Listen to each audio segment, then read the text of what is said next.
Rito na naman ang mainit na balita mula sa mundo ng politika. Isang nakakagulat na video ang kumakalat ngayon sa social media kamakailan kung saan umano'y makikitang sangkot sa paggamit ng pulburon si President Kuting ng Norte Jr.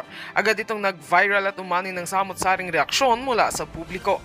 Ayon sa ilang netizens, kahina-hinala ang biglaang paglabas ng naturang video lalo na't walang malinaw na patunay kung ito nga ba ay totoo o edited lamang. Mariing itinanggi ng Malacanang ang naturang video at tinawag itong peking impormasyon of fake news na layong siraan ang Pangulo. Ayon kay Presidential Communications Secretary, ito ay bahagi umano ng isang black propaganda laban sa administrasyon. Pinaiimbestigahan na rin ng Cybercrime Division ng NBI kung sino ang nasa likod ng video at kung paano ito kumalat online. Samantala, naging usap-usapan din ng umano'y panic mode ni Speaker Martin Tambaloslos Romualdez, pinsan ni Pangulong Marcos. May mga ulat na nagpatawag ito ng emergency meeting kasama ang ilang kaalyado sa Kongreso matapos pumutok ang kontrobersiya. Bagaman wala pang opisyal na pahayag mula sa kanyang kampo, sinasabing seryoso umano ang epekto ng issue sa imahe ng kasalukuyang administrasyon. Patuloy na nananawagan ng publiko ng malinaw na paliwanag mula sa pamahalaan. Sa gitna ng lumalalang disinformasyon, nananatiling mahalaga ang masusing pag-verify sa mga impormasyon bago ito paniwalaan. Hinihikayat din ng mga eksperto ang mga mamamayan na maging mapanuri, lalo na sa mga isyong may kinalaman sa mga opisyal ng gobyerno. At yan nga ang mga balitang ating pagkakatutukan, at kung bago ka pa lamang sa aking channel ay huwag kakalimutang mag-like, share and subscribe para updated ka sa aming mga bagong balita dito sa Tatak Pinas.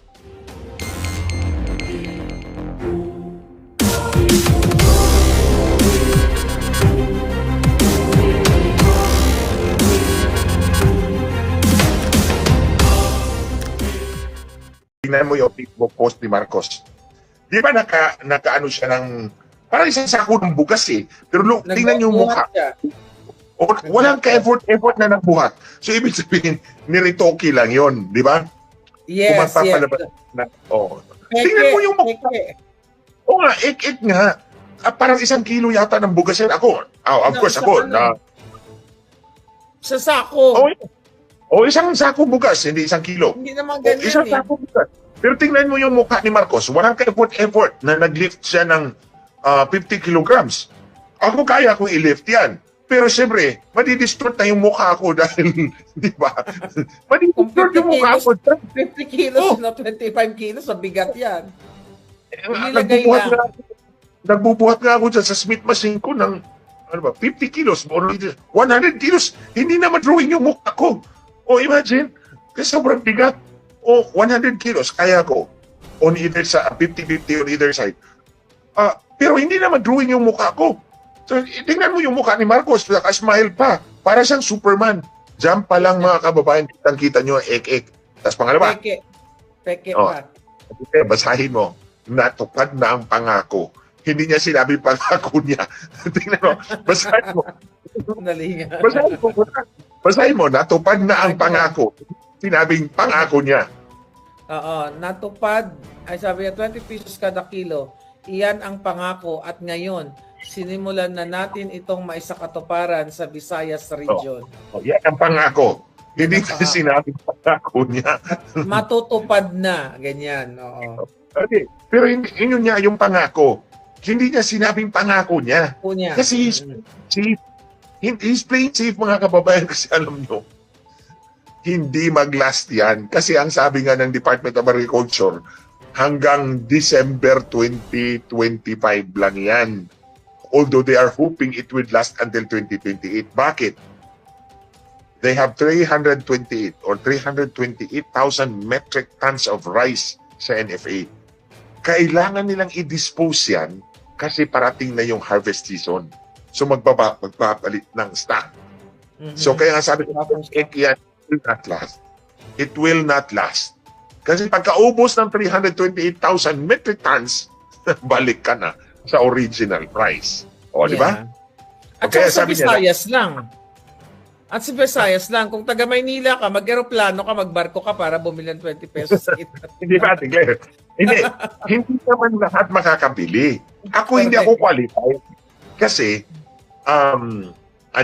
indigent lang. So kung indigent, yung 4 piece lang.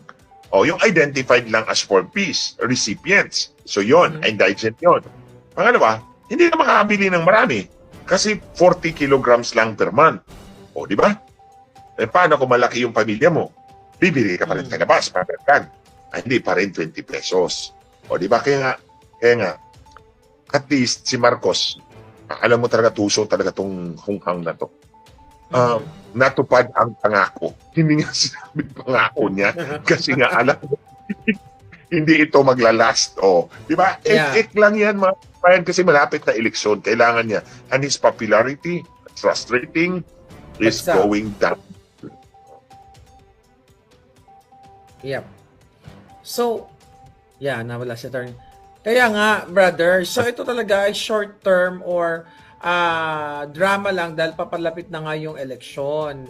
Siyempre nga naman, yung kanilang photo op, oh wow, na natupad na ang 20 pesos per kilo na bigas. At sabi nga ni Vice President Sara dyan, itong bigas na ito, baka pang baboy lang ang pwedeng kumain, pang ano tawag doon, darak.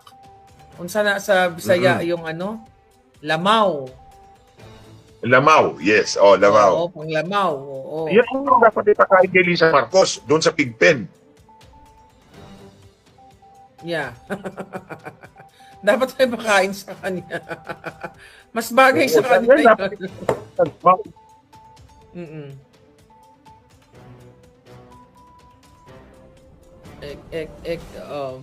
True, mabaho daw ang NFA rice.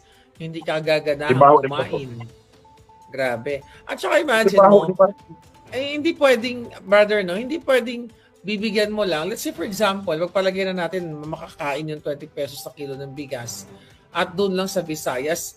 Ganyan ba ang approach ng isang presidente o isang leader na dapat ito lang sa area na to, ito dito ko lang tutuparin yung pangako ko sa isang community na ito. Tapos picture ilalagay ko sa headline. 'Di ba? So talagang ek lang kasi yan, walang kwenta yan. Wag na kayong magpapaniwala kay Marcos. Wala tayong mapapala sa isang drug addict. That's true. Wala tayong mapapala sa isang drug addict. Kaya nga naman, di ba yung kanilang brother yung kanilang Oplan Horus. Horus, okay. So, ngayon talagang binadgetan pala yan nila ng 8 billion. Nabasa mo naman siguro yun, ano? Yung sinasabi nung kanilang... Nabasa yung report. Yung kanilang depensa, no, na may inalign silang budget talagang 8 bilyon para atakihin, para pilayan ang mga Duterte supporters or yung mga anti-Marcos, critics. Imagine mo, talagang pinagplanuhan nila at talagang nag-suspend sila ng time, money para ipilayan nga o i-cripple yung ating mga kababayan, not only yung mga vloggers pero yung mga ordinaryong mga critics para lang maipanalo nila ang kanilang isa tayo, kasama tayo doon. Ako, isa na ako sa biktima. Gusto sana yata itong sampulan kung sino sa kanila ang makalimot paghinga. Baka hindi na sila magising. Pag dininig ng Diyos. Sampul na tayo nito. Tingnan ko kung sino sa sampulan natin. Yeah. 'Di ba? Mabilis pa naman sumampol ang langit. Mabilis ang sumampol. bilis. Pwede na press one night only. Yeah. Kahit anong gawin ni Bangag, basta wag lang dayain, talo pa din si Bangag. So, nakikita naman, at Attorney Glenn, kumusta dyan sa ground sa inyo, dyan sa area ninyo, I mean, yung mga napupuntahan mong sortie kung meron kang na mga event. Ano ang reaksyon ng mga taong bayan? Talaga bang sukang-suka na ang mga tao kay Bangag at sa kanyang mga alyansa ng kabangagan? Actually, the fact that they are willing to listen to me about election cheating, that's a sign na hindi sila, kakampi natin sila, di ba? Kakampi natin sila. I've been to Visayas and Mindanao. Whenever I talk about this, the last time I was in Mindanao, I spoke in a church, and the other one is in a siyam silang magbe-birthday ng 69 years old, and then I was invited to go there. And then, syempre, birthday yun eh.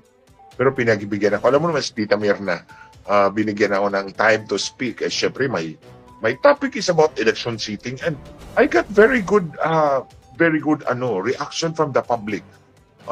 Meron nga isa doon, si Kuya Andy. He traveled far just to meet with me.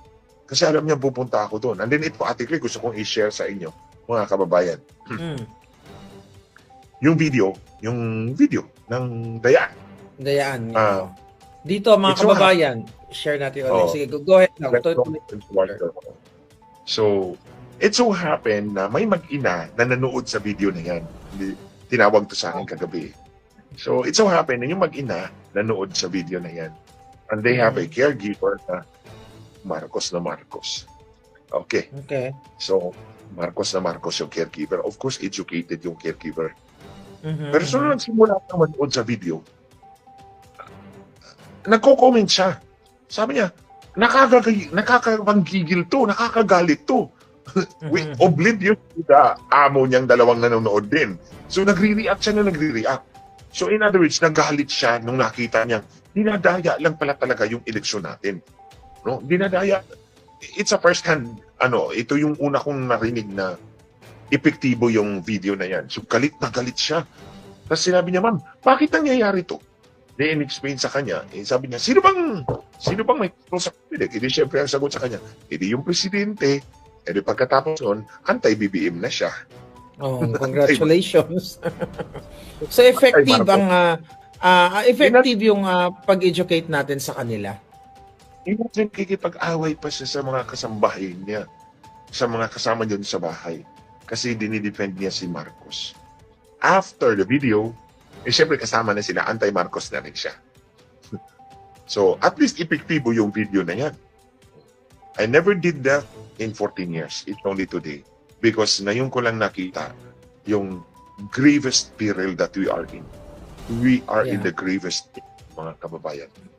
Thank you for doing that, brother. Si Benji, from don't have the pasalamat sa akin. It's duty as a citizen. I'm just like you. Pareho lang naman tayong lahat nagmamahal sa bayan natin. Thank you, brother. Brother, si Benji, may sinasabi, no? From Milan, Italy, concern lang ako. Nag-online vote ako, pero bakit yung casted vote ko halos nandoon lahat ng candidate at nauuna ang mga alyansa? Di po ba dapat yung mga binoto ko lang ang nandoon sa e-ballot ko? Napaliwanag na natin yan? Can you get a screenshot? Kung meron kang screenshot doon? Benji, whatever evidence you have, sir, padala nyo na lang sa akin. Doon sa YouTube and put in there the email. Pwede nila i-email dito sa kahit sa akin, no? I-forward ko na lang sa iyo. Pwede naman sa iyo, Ate Claire. Mga kababayan, for the time being, kung meron po kayong mga ebidensya tungkol sa inyong pagboto na hindi nagtugma, padala nyo po kay Ate Claire kasi kunin ko na lang po sa kanya. Para meron tayong magamit laban sa itong Comelec na to. By the way, Ate Claire, mga kababayan, while we are talking, while we are nagdi-discuss tayo about this, actually susulatan ko, natapos na nga ako ng draft ko. Tapusin ko ayusin. Susulatan ko po si Ursula von der Leyen. Ito yung president ng European Commission. And copy furnish ko yung ambassador ng EU to the Philippines. To put them all on clear notice na itong ginawa ng Comelec na pag-invite ng election monitors from you, maybe a subterfuge. Gagamitin kayo para gawin kayong stamp of approval, mapagtakpan ang kanilang dayaan. So, ang inihiling ko nila, magpipresent ako sa inyo ng ebidensya ng dayaan ng Comelec. At imbitahin nyo ang Comelec doon para sagutin nila. And then, you take it into account sa report ninyo para patas. Kasi kung hindi gagawin ng European Commission yun, yung monitors, kung hindi nila gagawin, kakonsaba sila ng Comelec. Di ba? Yun lang yun, mga kababayan. Neutralize natin yung kanilang mga ginagawa. Ako, gagawin ko. I will make sure George Garcia realizes that I can be the worst enemy. Inunahan mo ako, tapusin ko, George. Manigas ka Tatapusin dyan. natin. Tatapusin natin sa legal na proseso, sa tamang proseso. Hindi sa Hindi ko katulad kaya- ng ginagawa nila. Hindi ko talaga patatawarin itong mga hayop na to. Nabababuyin yung eleksyon natin, dadayain yung boto natin, tapos ginurgor ako. That's really one thing that's very unforgivable to me. So magbabayad kayo, George. Ikaw talaga in particular, hayop ka. At syempre si Tumpakla na to. Satanas. Dapat talaga, Syempre, ano. susunod lang yan. Dog lang yan ni Lisa Marcos eh. Susunod lang yan kung anong dikta ni Lisa Marcos, yung bakla na yan. Yeah, kaya nga eh. Kaya naman talagang ayaw lumaban ng patas. So parang nagbibinabae sila. So anyway, talagang grabe ang nangyayari ngayon sa gobyerno ni Bangag. Alam mo, ang kanilang, I don't know kung narinig mo, Attorney Glenn, ano, yung statement ng spokesperson nila nung tinanong sa isang interview about sa current situation ng mga crime sa atin. At ang sagot, paglabas daw sa bahay niya, wala naman daw siya nakitang nagsasaksakan o nagbabasagan ng kotse o kung ano pa man. So, ibig sabihin, walang crime. Zero crime sa Pilipinas dahil paglabas niya sa bahay, walang walang nandurukot, walang, you know. So, it's like isolated case. At comment on that, Attorney Glenn. Nakakatawa lang kasi. Could it be a good spin doctor? Magaling siyang spin doctor. Oo, na hindi porket tingnan mo na lang yung sa Rizal, yung sa bakery na pitong tao pinagsasaksak. Yung iba minartilyo Grabe. pa yung ulo. Linadyon. Ano yun? Di ba porket ba't hindi nangyari sa harap ni Castro, walang krimen nangyayari? Yeah. O yung si ano ko O yung kinidnap. O Yung bata. ilan na ba yung kinidnap? May batang kinidnap. Si Disney's mother, kinidnap yung dalawang anak niya ni Lisa Yung Marcos. Satanas. Yeah. Yeah. Oh, Sinabi naman niya yan. yung mga kababayan na kung hindi nangyayari sa harap mo o wala kang personal knowledge, hindi nangyayari sa ibang tao. Diba? May saltik. Parang may mga saltik na talaga yung mga tao, di ba? Pareho my sila God. May taltik May mga malakas mga ang ama. amats. Malakas ang ama. Okay. Siguro na sitwasyon. Go ahead, brother. Continue. Siguro nag-sitwasyon sila kaya malakas ang amats. Hindi natin alam. Baka itong... Pero meron pa yung sinabi Ate Claire, natandaan ko, wala Yeah. kayong karapatan mag-demand ng hair follicle test. Yeah.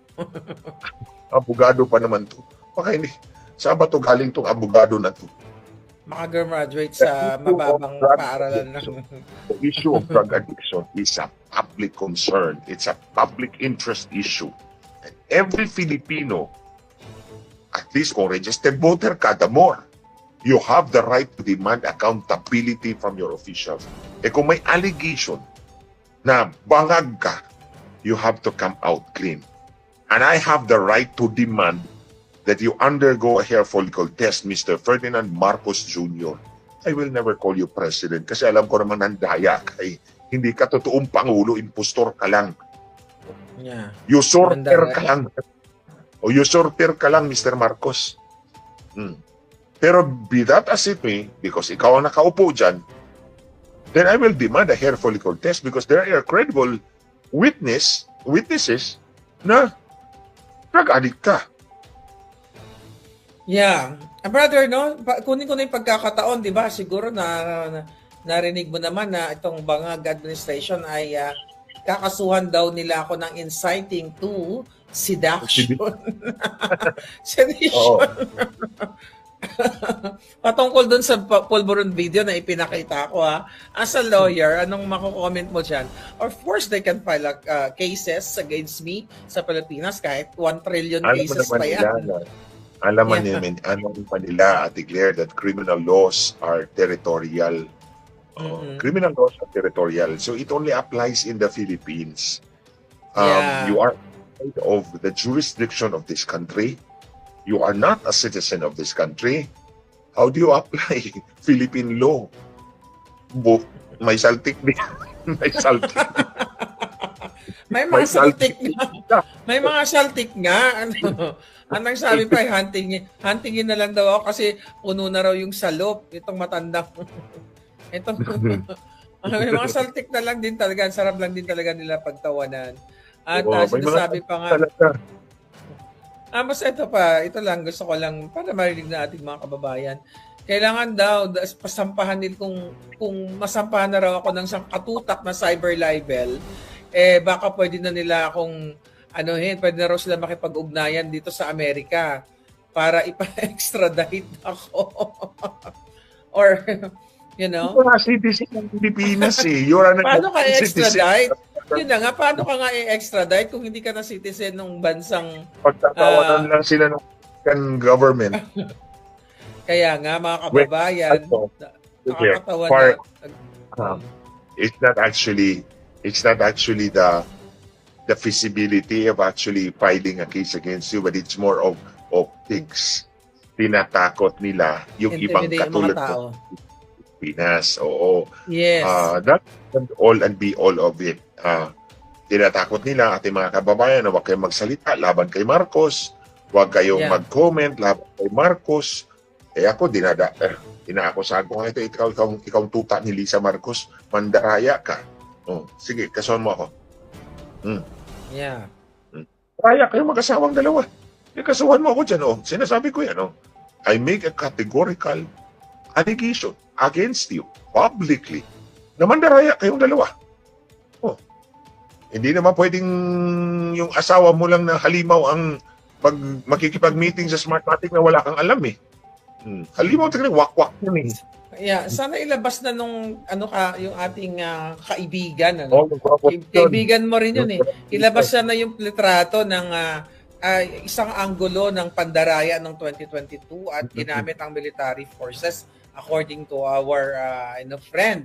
So, hopefully maging ready na siya dahil nakausap ko naman siya at sinabi niya sa akin talaga, Attorney Glenn, na tama ang sinabi mo na dinaya talaga ang halalan. Kaya nung narinig ko yan at masayang-masaya ako na marami palang nakakaalam na hindi lang si Glenn Chong ang nakaalam na may foreign intervention.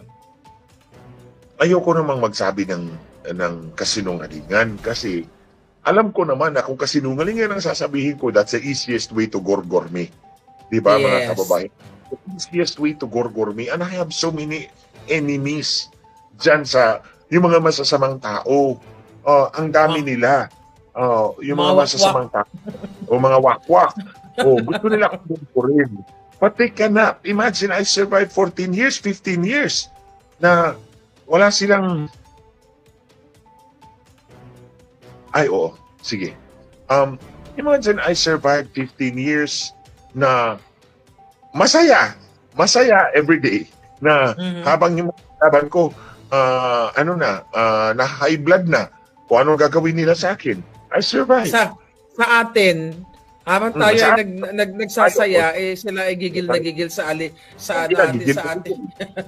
Baka malimutan ng huminga dahil sa na high blood na pala. Yeah. So yun. Ate Claire, before we end, ito ko lang talaga itong ikampanya itong dalawang mayor ng ating mga kasama sa actually mga kandidato to ng PDP. Okay, go ahead. Sa ating mga kababayan dyan sa Lapu-Lapu City, hiningi ko po sa inyo yung boto nyo para kay Mayor Takahashi. Siya yung kandidato ng PDP laban dyan sa Lapu-Lapu City. Takahashi. Takahashi. Si Christine Takahashi. Yung husband niya is Japanese. Yung dalawang kalaban, matagal na yan sila dyan. Paulit-ulit na sila. So, ang sabi ko nga sa inyo, Mayor Christine Takahashi, good luck. Iboto natin dyan sa Cebu. Yung bahay nila, yung sasakyan nila dumami, lumaki, pero ang sa inyo, mga kababayan, sadly, ang lumaki ay ang utang. So sila lang umasinso, kayo hindi. So better choose a new leader. And that's exactly the same na gusto kong ipaabot sa ating mga kababayan sa Iligan City. I'm rooting for Mayor Franklin Quijano. Si Mayor Franklin Quijano served 2 terms as mayor and siya ngayon dato ng PDP laban, iba na ang mayor ngayon. So, si Mayor Franklin Quijano is challenger. So, pero siya yung kandidato ng PDP laban ng mga grupo ni President Duterte. Alam mo, Ate Claire, mga kababayan, dito si Mayor Franklin Quijano, nung tumakbo ako ng 2019, kinampanya talaga ako nito. Pinauna ko pumunta sa Iligan, siya ang kasama ko, kinampanya niya ako doon. And yun nga, sabi niya, wala tayong pera ngayon. Ngayon, ito pag-kandidato siya, wala tayong pera. Ito, fight for love lang tayo. So yan mga kababayan, ang patunay na hindi magnanakaw yung tao. Hindi magnanakaw kasi kung magnanakaw pa, frankly, marami siyang pera. Ngayon, fight for love lang tayo. Pero yun nga, ang hingi ko sa inyo sa Lapu-Lapu City, sa Iligan City, tambakan natin ng boto ang kalaban. Ibuhos natin ang boto para kay Mayor Takahashi sa Lapu-Lapu at Mayor Franklin Quijano sa Iligan. Yes, Itong dalawa. yan. So, I will not panguling salita. Yeah, go ahead, Attorney Glenn. So, iboto natin ang ating mga magigiting na parating na mayor ng Cebu, si Christine Takahashi and Iligan City. Ang buong pangalan, Attorney Glenn? Franklin Quijano. Franklin Quijano. Ayan, pahuling salita o mensahe patungkol sa online voting at sa Dayaan 2025 para sa mga kapapasok lang, Attorney Glenn, at sa mga kababayan na nanonood sa amin. Ulitin ko sa inyo mga kababayan sa mga kababayan natin boboto, hindi lang actually sa online at yung haharap talaga sa makina ng Miro, magdala po kayo ng listahan po ninyo na mga iboboto nyo. At huwag nyo nang baguhin yung listahan nyo. Tapos paglabas po ng resibo, ikumpara nyo po doon kung tugma pa. Kung hindi, kumuha kayo ng picture and then evidentiary matter yan, magreklamo kayo sa electoral board. Kailangan may papel yan ha. I-report nila na hindi nagtugma, pipirma ka. Tapos kumuha ka ng kopya, yung kopya mo. Tapos pwede mong iscan o kunan mo ng picture, yung picture ng resibo at na listahan mo, kodigo mo, side by side, plus yung copy ng complaint mo. And send it to Ate Claire sa kanyang press for now. Bago ako gumawa ng isa, and then kukunin ko na lang kay Ate Claire at yung gagamitin ko dito sa ating laban para malinis yung eleksyon natin. At pag hindi kayo pinayagan, sabihin nyo, ito yung tinuro sa amin ni Glenn Chong. O sabihin nyo, siya yung papanagutin nyo, kaya siya yung nagturo sa amin. Para naman sa ating mga kandidato, kumuha kayo ng certified true copy, wag kayo magnakaw ha. Baka sabihin nyo, si Glenn Chong nagturo sa amin, nakawin daw. Huwag kayo magnakaw. Certified true copy ng print log, ito yung record lahat ng transaksyon ng makina, at audit tag and then print log, ito yung record ng lahat ng transaksyon ng server doon sa munisipyo. Padala nyo muna kay Ate Claire, kung hindi, dito na sa akin, kunin ko na lang yung nandun kay Ate Claire para pag-aralan natin at mahuli natin yung kanilang dayaan. At more than that, sa ating mga botante, lahat tayo, kung gusto natin na tayo ang mananaig, hindi ma-impeach si Inday Sara, hindi makakonsolidate ng political power si Marcos, at hindi mabago ang konstitusyon natin para sa kanilang pansariling interes, lumaban po tayo at ibuhos natin lahat ng boto natin para sa PDP laban ng mga kandidato, pagka-senador, pagka-congressman, governor, mayor. Lahat suportahan natin, iboto natin sila. Tambakan natin ang boto ang kalaban at ibuhos natin ang boto sa ating mga kandidato sa PDP laban. Para po mahirapan silang dayain ang ating mga kandidato. At hindi mananaig ang evil forces ni Lisa Marcos. So hanggang dito lang po muna mga kababayan. Thank you for joining us. I'm really very grateful at sana you will be able to view that video. Please. Hanap lang po sa YouTube, Glenn Chong Heaven's Warrior. Nilagyan ko talaga ng Heaven's Warrior kasi alam ko naman si Ate Claire, kami, may warrior. kasama, we are warriors of God. We are warriors fighting for the future of our country. Sila yung evil forces kasi binansagan kaming evil forces eh. Thank you, Ate Ayan Claire. po. Yeah, ayan po ang YouTube channel ni Attorney Glenn Chong. Ayan, ngayon nasa 2,000 subscribers na yan. Hindi lang updated yung pinapakita ko ngayon. But please subscribe dahil wala na po siyang Facebook channel, Facebook page dahil ito ay ginorgor ng mga kalaban ng bayan. Muli, maraming salamat. Sana makapag-subscribe kayo. Thank you, brother. And please take care of yourself. We were Mga here. kababayan po, i-share po ninyo yung video, panoorin po ninyo. Sa mga vloggers po, you cut it, you show it as your content, komentaryuhan nyo yan, spread it para mahirap.